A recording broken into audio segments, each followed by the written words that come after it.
Well, let's see. Gary started coming to Valley Ridge, I think probably about 6 years ago when he first discovered us. And he's just started taking some workshops and kind of got turned on to Michael deMeng, found Michael deMeng, I think, on the website. And took his first workshop with him, and he was like over the top. He just thought that was the best thing that he'd ever experienced. And he started registering for Michael deMeng's workshops every year. Some of this here,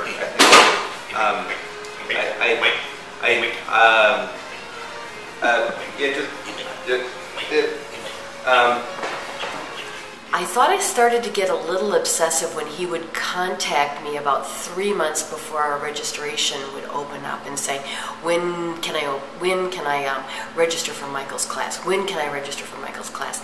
Can I have first dibs at Michael's class?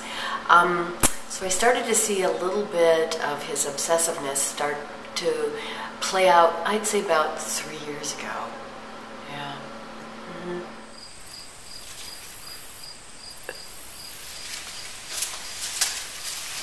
You want to go get an Egg McMuffin?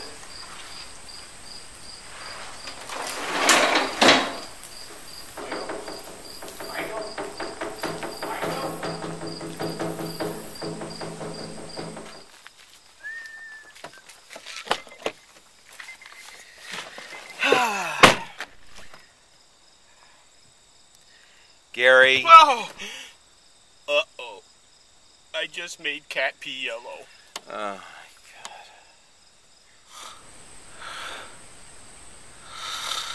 Michael? Michael?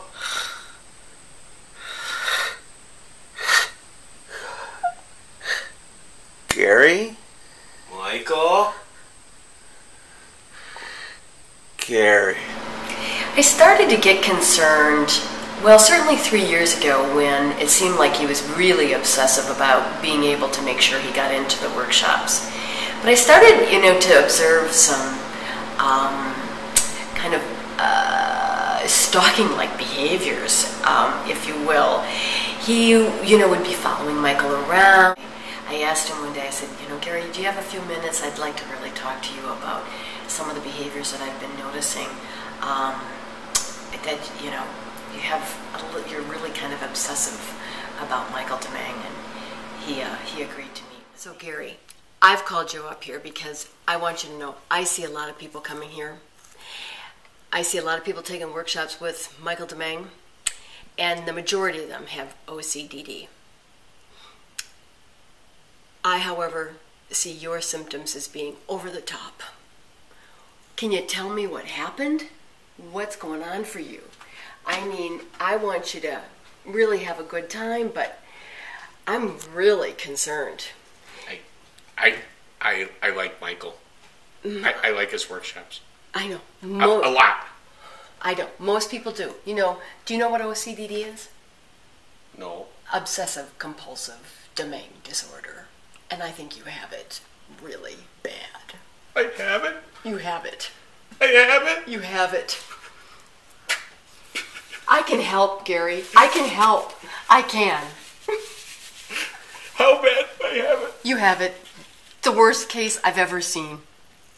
I could make something out of this. I could use this. I could use E6000 and attach this. Gary, do I have it? Gary, look at me. Look at me. You need to focus on something else. Are there any other workshops next week? Yeah, Gary was really receptive to some feedback about what I had been observing with Michael, and actually, worked with me really well. And I have seen some major improvements. He seems more calm, not so anxious around Michael, and the symptoms of the O.C.D. has diminished. Not completely gone, but I think, we're walking in the safe zone right now. Well, now that all of this has come to fruition, I know that I can experience Michael deMeng, but I can keep it in control, because there's been nothing better for me than experiencing Mike over the years. He's taught me how to be an artist. It's all about colors. In fact, when you're around Michael, there's a Michael deMeng smell. You can Michael? Michael?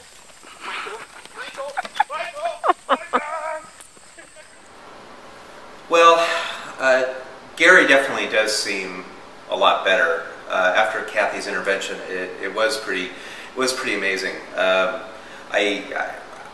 feel a lot better about the whole thing. I feel like I have a relationship with Gary now, and it's not the weird thing. I don't have to look under my bed. I don't have to look inside the back of my car. I don't have to look inside my refrigerator. I don't have to do any of that. Pretty much, you know, I think Gary's good to go. I'm drinking a lot less, and I feel better. And I think that's good. And you know, I just feel better that I think he's moved on, and I don't have to be so paranoid. See, no, Gary. Could I get it? No, thanks. Yeah, all's good.